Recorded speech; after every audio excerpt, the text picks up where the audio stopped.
Hello, everyone. I'm Chris Martinson of Peak Prosperity. It is November 24th, 2017, also known as Black Friday. If you're not from the United States, you might not know what this is, but this is our tradition. This is one of our most enduring rituals. This is something we can all gather around and bond over, which is lining up for consumer goods outside of malls and stores. Now, before we talk about this extraordinary little tradition that we carry on in the United States, it is spreading to the rest of the world. Reports of people lining up in Brazil and other places. So this idea of a consumer culture spreading all over. But the United States, we do it really special. So let's take a look at this. Now, here's a picture of Black Friday. Take a look at this. See all the people lined up? Now, we know that sometimes this devolves into violence. People die, they get hurt. People gather and they go nuts over a big screen TV. Now, take a look at this free speech zone from the Democratic National Convention in 2016.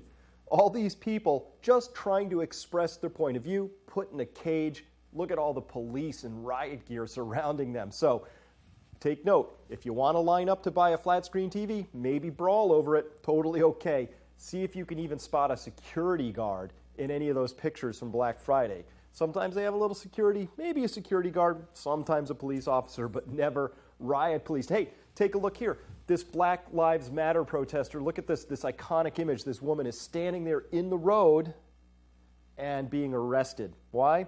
Because she wanted to speak her mind, wanted to make a point.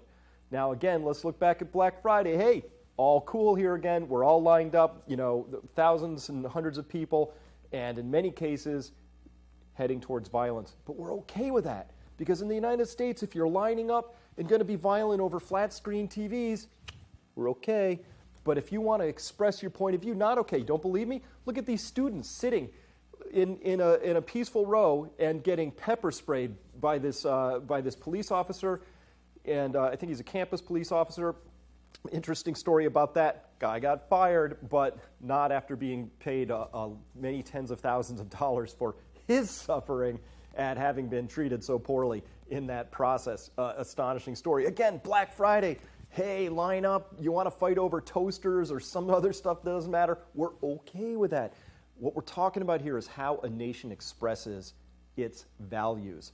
And so what are we learning in this sequence right here? Hey, Occupy Wall Street. Again, people gathering. They're trying to protest something, totally surrounded by riot police. I was down there with my good friend Livio in Zuccotti Park in the first 2 weeks of Occupy Wall Street, surrounded by all kinds of security apparatus, strange little stalks with cameras on them, antennas. I'm sure that everybody's cell phone there was swept.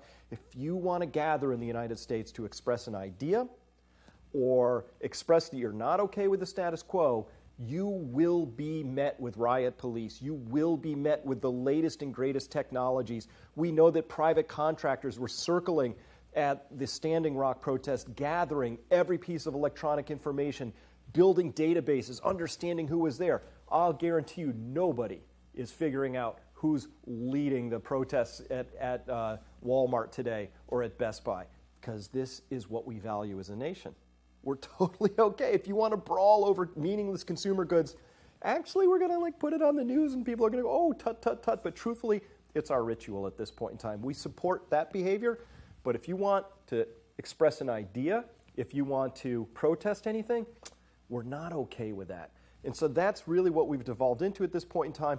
But look what's going to happen. Hey, the markets got jammed really high, jammed all over the world because the central bankers, they just want us to keep buying consumer goods. And this is killing the planet. And we're not happy as a consequence. We're not happy with this consumer culture. People think they're happy, but you get that little dopamine rush. Yeah, I got this giant big screen TV, and I fought some woman for it, and I ran off with it. It's meaningless. So the true meaning of life, the true meaning of Thanksgiving was about being grateful and having gratitude for things. This is an extraordinary time to be alive. We should be grateful for our family, for our friends, for the life that still exists around us on this planet, not for the opportunity to go out and brawl over TVs and toasters and things like that. But this is what the culture is clearly supporting, and we can detect that in how much coverage we give it, the language we wrap around it, and the fact that we don't see riot police ever. standing around the hundreds of people who are ready to brawl and scuffle and get into conniptions over meaningless consumer goods. So with that, I'm Chris Martenson. Please come by Peak Prosperity, where we are discussing all the ways that you can get yourself out of that system into a life of greater meaning, greater purpose, more resilient, and protecting your assets given what's coming in the world. So with that, I will see you next time.